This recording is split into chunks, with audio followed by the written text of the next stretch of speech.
Good morning. It's day 74. I'm in Northern California. I'm going to be heading into a road where I hope to be able to catch a hitch. So it's going to be about a half day. I think maybe I'll be there 1 p.m., something like that. Had a wonderful campsite. Nice long rest. Yeah. Had a really big breakfast today of granola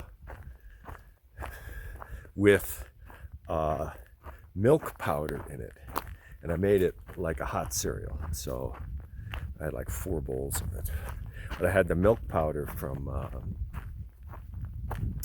the general store in Sierra City. They had a lot of little things that sort of broken up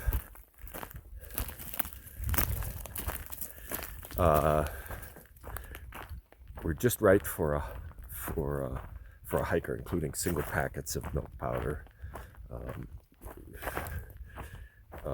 small packets of baby wipes, I mean those kinds of things, and a huge burrito. I'm not sure my gut is even recovering now, but anyway, I digress.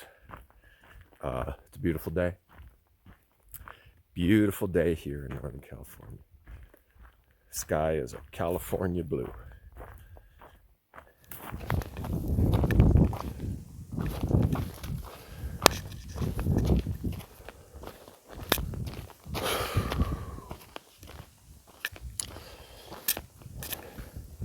About a week ago, I started making some video clips on the idea of narrative. And I talked at length about narratives we tell ourselves about the world in order to make sense of it and our place in it, perhaps, how it works.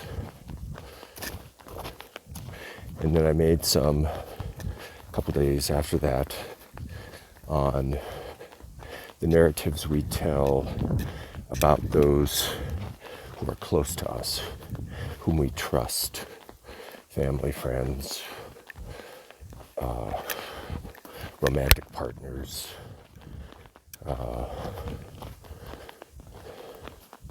and I left to the end the narratives we tell ourselves about ourselves. And I kind of can't delay any longer, because I think this is gonna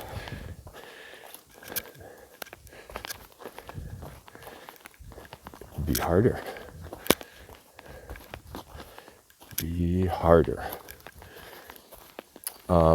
Narratives. Narratives are sort of cohesive stories told from a perspective of a person, and with interlocking bits that are reinforcing to the whole story, the storyline, if you will. The problem is, very often, these bits are selectively chosen because they're convenient, because they make us feel good. We ignore the bits that should be there that we don't like for one reason or another. Okay. Narratives we tell ourselves about ourselves. I don't know where I'm going to go with this. I really don't.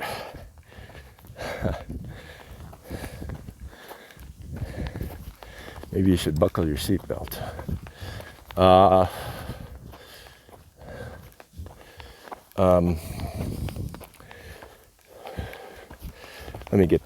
Let me just start talking here.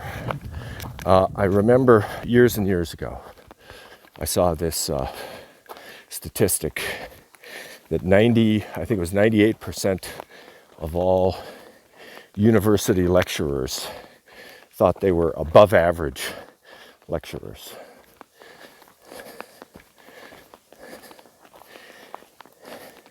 I'm not sure that this tendency is unique to university lecturers. I kind of think it's universal. We think we're much better than we are.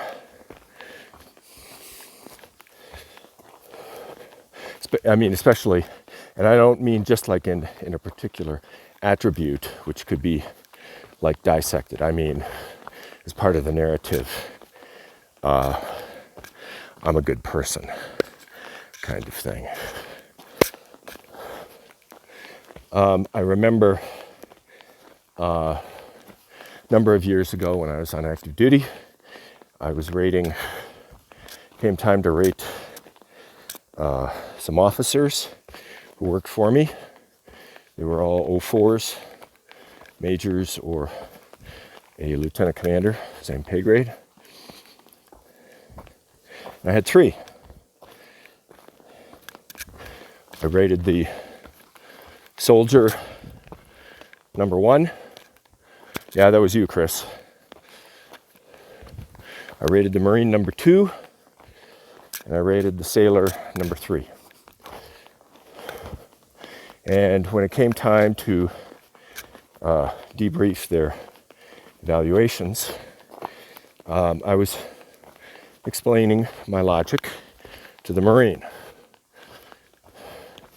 And I said, I thought he was an average officer. Well, I learned a lesson in tact that day. I certainly was not tactful in saying that, but I was telling him a truth. I had 3, and he was number 2 of 3. But his response was, no one has ever called me average. I mean, I hurt his feelings, hurt his pride. But there was a truth there. Tactless, as I said. I got better at this as I went on. Maybe. Life is not like Lake Wobegon, where all the children are above average. And yet, we tell ourselves things. I'm a generous person. I'm a kind person. I'm a moral person.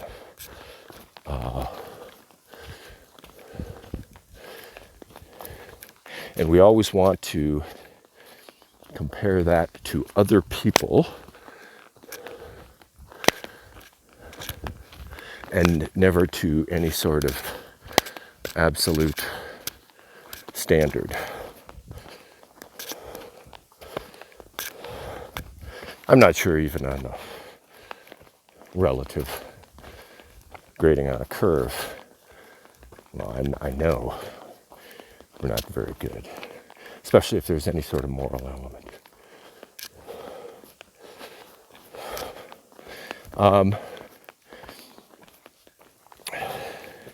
There was a time when I would say, a frightful liar.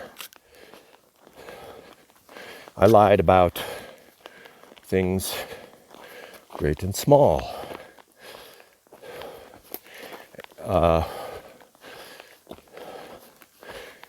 And then I realized one day the worst lies were the lies I was telling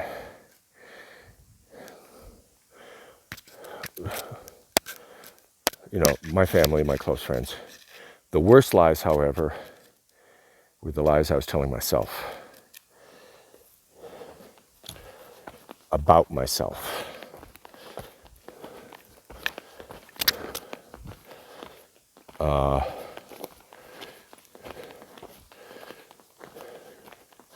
Yeah, my studies are going great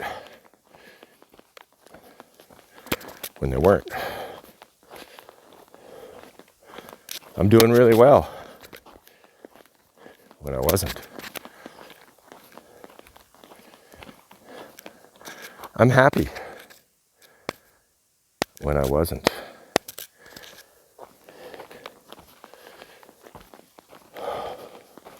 I was confronted in my late 20s, mid-20s, when I joined the Navy.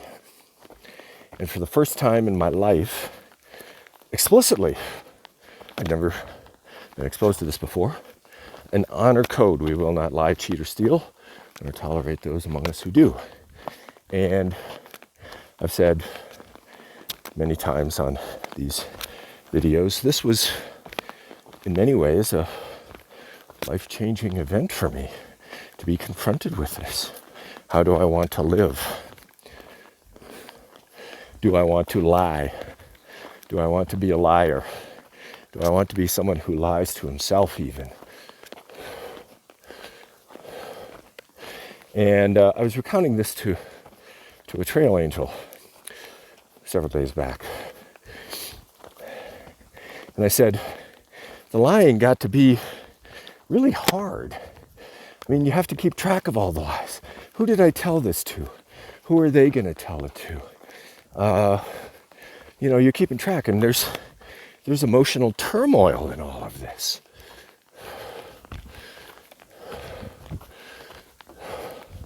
Am I going to get caught out? So I just said when I was there, I'm never going to tell a lie again. And for me anyway,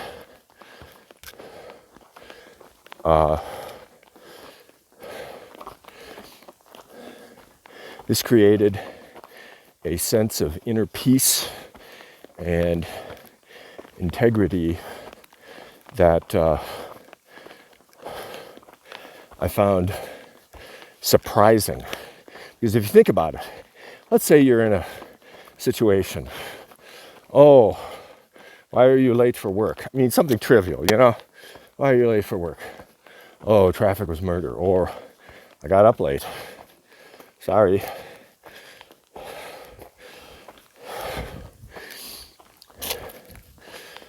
You don't go there. And yeah, I've taken some things right on the chin because I had to admit to my own failings, to my boss, to my peers, to my kids, to my, you fill in the blank. But the inner peace that comes, so what I wanted to say was, so you would think you have a choice. As a free person, you have a choice. You can tell the truth, or you can tell a lie. And here's what I discovered. By committing to telling the truth, I felt free in a way that I never had when I was in turmoil, shall we say. Do I tell the lie? Do I not tell the lie? It was a given. There's no choice in the matter. And yet, having no choice felt freer. I'm still contemplating on that dynamic. It's profound. It's powerful. I bet it goes much further.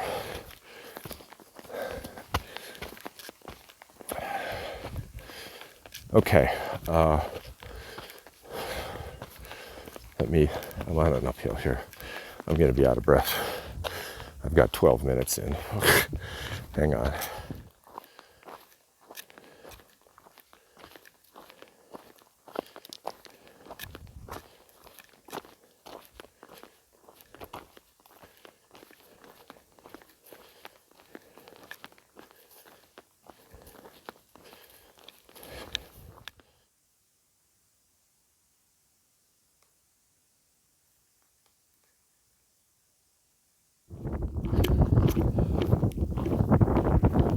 Well, after a long uphill, I've now popped out here. It's just gorgeous. You got the Vegetation now starting to change color. Sweeping view. Actually, I can see I-80 where I'm going to stop hiking for the day. See the cutting. I'm not really sure where I left off. I know in my own life, the word integrity means a lot to me. And I don't mean integrity in the sense of, goodness or, honesty, that kind of thing. I mean it as oneness, integrity, in which the good things are self-reinforcing in one's life. But it also occurs to me in thinking about the concept of a narrative that one tells oneself. Maybe you're selectively choosing those things that in order to make yourself feel better, in order to maintain your balance. This is kind of a stray thought. Somewhere in, I believe it's C.S. Lewis, he talks about sort of like living the good life and how the ancients understood reputation, and not necessarily in the way that we in our modern world consider it in terms of public relations and that sort of thing, but living a life in which the good reputation that people have of you is deserved, not just due to spin, Yeah, that's kind of a stray thought. Not really sure where that's going.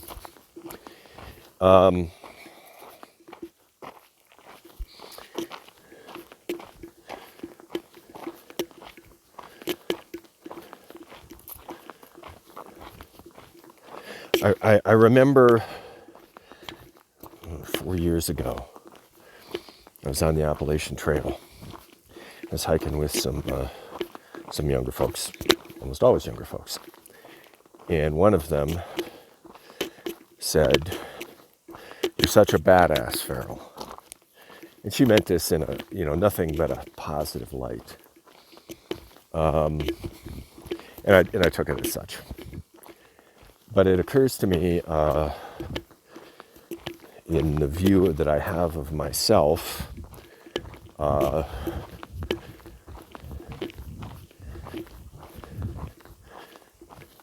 this is kind of important,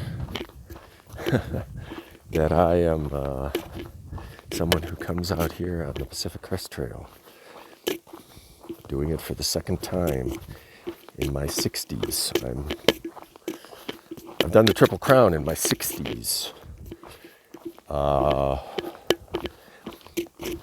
And is this an element? I mean, do I come out here to reinforce that element in my own life because I want to be someone who sleeps outside, sleeps in the snow,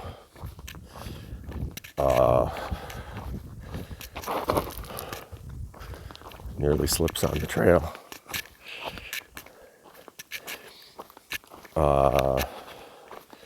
who keeps up with the kids?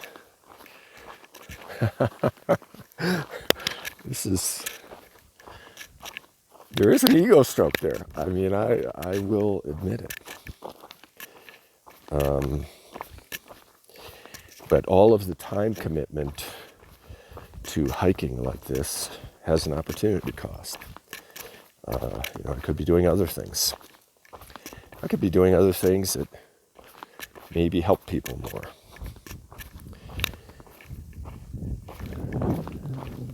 How much of this is self-indulgent? A certain certain part of it really is. Yeah.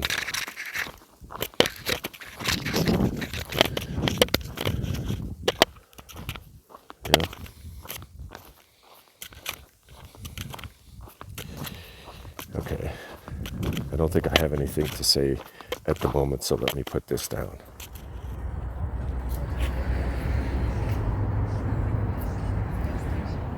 Main Street of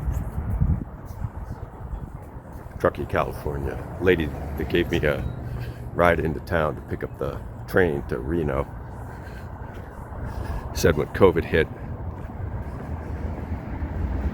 10,000 people moved to Truckee, mostly from the Bay Area.